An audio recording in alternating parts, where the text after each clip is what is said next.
સુરત મહાનગરપાલિકાની ચૂંટણીને લઈ અને ભાજપ દ્વારા ચૂંટણી સંકલ્પપત્ર જાહેર કર્યું હતું. મંત્રી કનુ દેસાઈના હસ્તે ભાજપનું ચૂંટણી સંકલ્પપત્ર રજૂ કરવામાં આવ્યું હતું.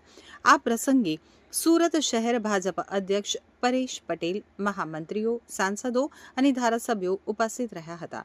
તો સુરત મનપાના કુલ 30 વોર્ડમાં 120 બેઠકો માટે ચૂંટણી યોજાઈ રહી છે, જેમાં ભાજપે તમામ 120 બેઠકો ઉપર પોતાના ઉમેદવારો ઉતાર્યા છે. જેને મિની વિધાનસભા કહીએ એ રીતની સ્થાનિક સ્વરાજ્યની ચૂંટણીમાં જઈ રહ્યું છે, ત્યારે સુરત શહેર સમગ્ર ગુજરાતનું સૌથી વધુ વિકાસ પામતું શહેર છે, ત્યારે સુરતના વિકાસ માટેનો સંકલ્પ પત્ર આજે અમે પ્રદેશના મહામંત્રીશ્રી અને સુરતના ઇન્ચાર્જશ્રી પ્રશાંતભાઈની આગેવાની હેઠળ અને અમારા વિધાનસભાના ઉપાધ્યક્ષ શ્રી ગુણેશભાઈ તેમજ દરેક ધારાસભ્યશ્રીઓ અને શહેર પ્રમુખ શ્રી પરેશભાઈની આગેવાની હેઠળ સંકલ્પ પત્ર રજૂ કર્યું.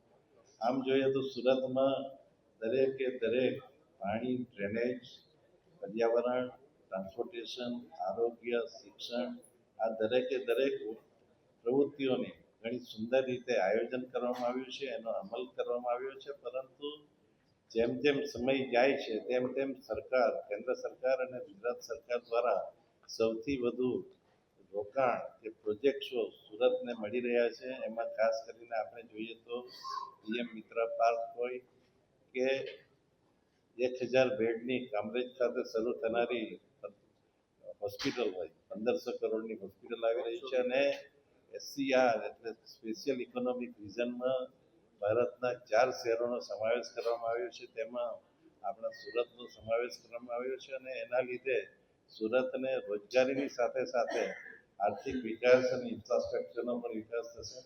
અને 2030ની કોમનવેલ્થ ગેમ છે, એ ગેમના ઘણા બધા સ્પોર્ટ્સ સુરતમાં થવાના છે. એ માટે સ્પોર્ટ્સ ઇન્ફ્રાસ્ટ્રક્ચરમાં પણ સુરત આખા ગુજરાતમાં સૌથી આગળ રહેશે અને એ માટેની પણ આ આપણા સંકલ્પ પત્રમાં વ્યવસ્થા કરવામાં આવી છે. ખાસ કરીને ગુજરાતમાં સુરત વીર નર્મદની ભૂમિ કહેવાય છે, તેમજ 84 બંદરના વાવટા અહીંયા ફરકતા હતા. એ રીતે સુરતે પોતાની આગવી વેપાર પ્રવૃત્તિઓ જાળવી રાખી છે અને એમાં માનનીય મુખ્યમંત્રી શ્રી ભૂપેન્દ્રભાઈ પટેલની આગેવાની હેઠળ અને માનનીય પ્રદેશ અધ્યક્ષ શ્રી જગદીશભાઈ વિશ્વકર્મા અને માનનીય નાયબ મુખ્યમંત્રી શ્રી હર્ષભાઈ સંઘવીની આગેવાની હેઠળ ગુજરાત આ ચૂંટણીમાં ભવ્યથી ભવ્ય વિજય મેળવવા જઈ રહી છે.